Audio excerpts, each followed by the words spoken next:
So the Trump administration just started their deportation initiative. I've been hearing about people's homes being raided. They're not specifying which nationality. I don't know if they're mostly Venezuelans or Haitians or Africans or I don't know who are the main targets, but Trump has his administration has already started the so-called deportations. Now, I'm not gonna lie, I kind of felt that that was just one of the promises that he was making to his left-wing, supporters, right-wing support, whatever side of the wing, to get their votes, to trust him, and whatever else, help them feel validated, okay, about what they feel, whatever it is that they feeling. These people taking resources from Americans. They just don't want them because they're brown. These people are racist and xenophobic and whatever. Brown and black, okay? We don't want you here. We got enough here already that we're dealing with. Maybe, whatever they're thinking and talking about in their minds. But I didn't think Trump was for real. I thought it was all smoke and mirrors. I don't know. Maybe it's for real, for real. They showed a picture of vans and trucks and cars leaving America across the border, and it was so many people that the freeway, or the border was backed up. Now, let me tell you something about me. I don't believe in nothing they say, and sometimes nothing that they show us. I don't know. We have seen these people lie. Our politicians lie so much. We have seen the media lie so much. Use stereotypes. Give us a picture of something that happened at a certain time. It didn't happen at that time, or maybe it didn't happen at all, or they did the switcheroo on us. I've seen things like that, so I don't know. I wasn't sure, but it seems like it's happening. All right. So, I live on Twitter. And there's this big thing. The main conversation at this time on Twitter is our people concerning what the deportations and what's happening to these other people. And they're like, okay, let me just say what we're like. What we're saying. Look, we're not here to help you. We're not trying to fight for you or nothing. Okay? When you were here, before you knew that you were going to end up being deported, you were trying to mix in with a lot of these racist white people, and you were racist towards us, or whatever. People's personal experiences that you're speaking of. It's like, what if we were getting deported, or they were doing something to us, would they help us? We're asking a lot of questions. Traditionally, our people have always been very empathetic towards other people's plight, because we know how it feels to be wrongfully mistreated over and over again as a people. So we've grown this empathetic and compassionate spirit for the people, but it's been one-sided for the most part. For the most part, I'm not talking about the exception. I'm talking about the rule. Those feelings of empathy and compassion have not really been reciprocal. Okay, so let's just talk about what it means to have all these immigrants constantly flooding United States. Really, not only just illegal, which they should be made to be legal. They should have their papers. They should not be here illegally. We can't go to their country and be there illegally. We have to be on par with the law, okay? But immigration, whether legally or illegally, has never been beneficial for us. We know now that immigration has always been used to keep us from getting to the wealth, the immense wealth that America has. These people are a buffer class to keep us, just another way to keep us under the foot of our enemies in this government, who don't want us to be self-sufficient and independent, okay? I know what I'm saying is true. All you got to do is look at our neighborhoods and communities, if you can call them that. All the businesses are owned by who? It ain't us.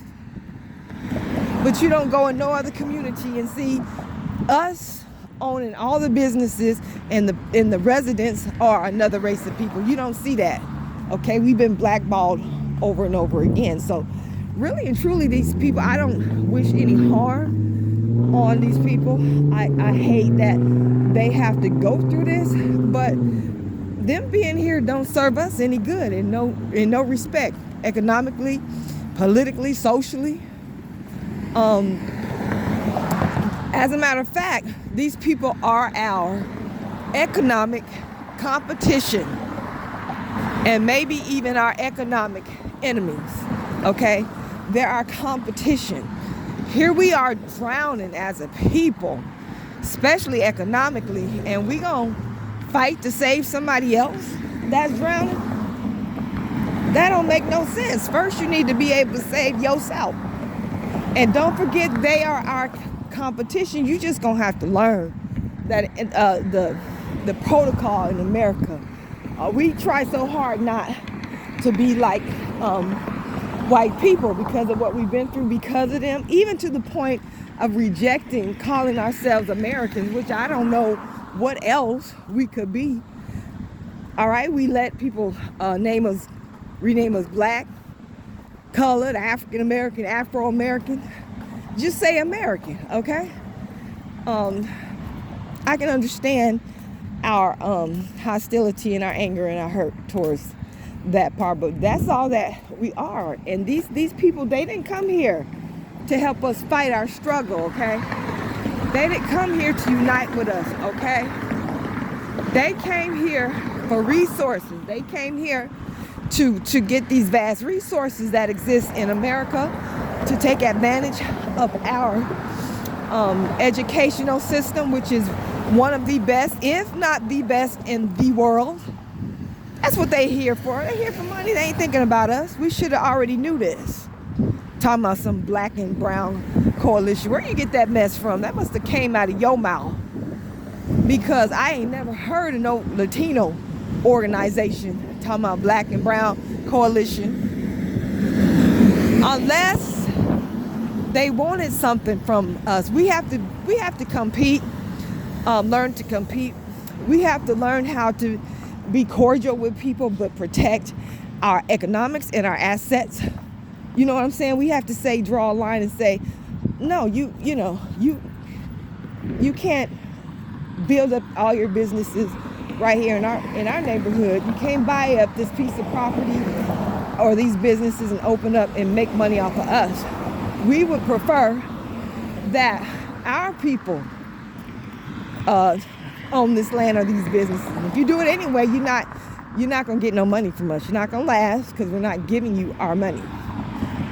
We don't set up. If we set up in your hood, especially as Asians, they wouldn't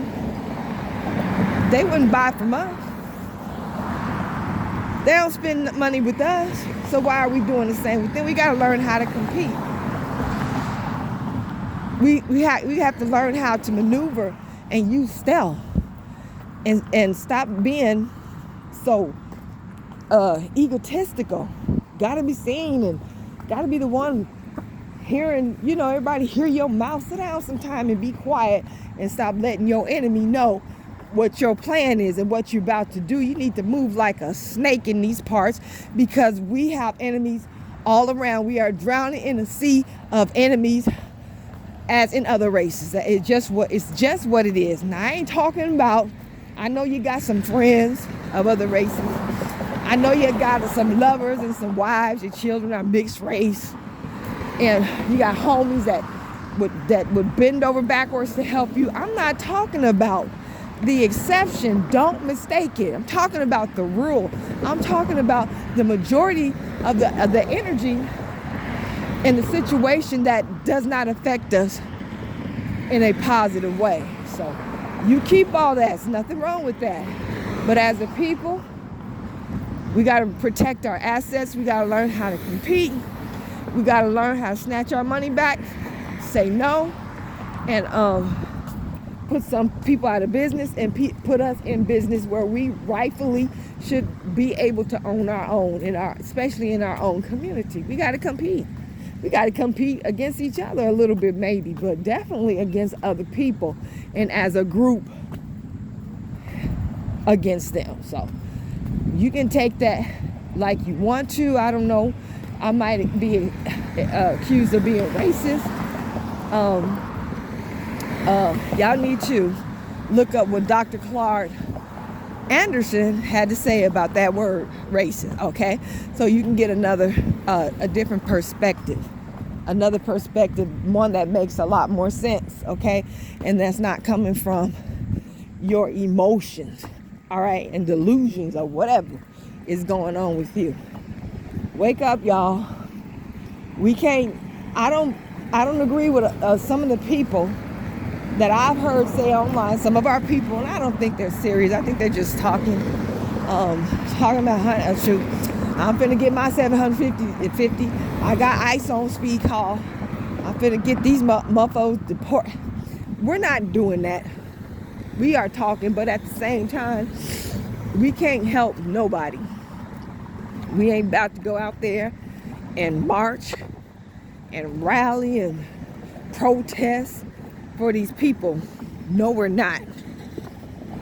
These people, most of them would spit on you if you were on fire. Wake up. And I'm not just talking about the light-skinned one with the stringy hair.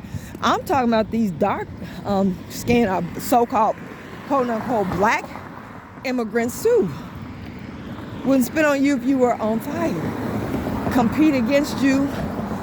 They go and create their own communities, and they work with each other, and they don't hire you. They would rather hire a brown person with light skin, white skin, and stringy hair. I'm seeing it. I am seeing it. Okay, so like I said, they didn't come here for you and me anyway. They didn't come here to get involved in our struggle. They ain't trying to get deported, trying to raise the fist with us. That's stupid. They would be stupid to do that. So just leave them be and stop expecting these people with your crybaby over-emotional asses to unite with you against white folks or the white system or whatever, systemic racism, because all they're going to do is use us. They use us to get on, and then they're gone. So stop being used. But my main message for you is stop talking all over the internet. All of y'all are making light of what's happening to these people. Just shut up. Shut up, be still, and watch from the sidelines. Okay, so some of these people got the nerves to be coming at us talking about when that happened to George Floyd, I was marching for y'all and this and that, and you didn't look. That was your choice. Put it that way. If you did so, that was your choice. All right. But right now, we don't have, what's going on has nothing, little to nothing, I'm going to say nothing, completely nothing to do with us. Shut your mouth. My people, sit on the sidelines, watch, and be vigilant, because you don't know, really, we don't know what these devils got planned for us. All right? We got to look out for our own. We got to make some plans for our own. We got to be vigilant for our own. We can't help everybody anymore. It's about us. Delineation, no hard feelings. I mean, if we had a whole bunch of resources and we were doing good and we had something over, we could probably share it. You know what I'm saying? If we had abundance, we could share it. We don't have nothing to share. We don't have enough for ourselves. So we're worrying about ourselves, sitting on the sideline. We'll pray for you, but that's about it. Peace.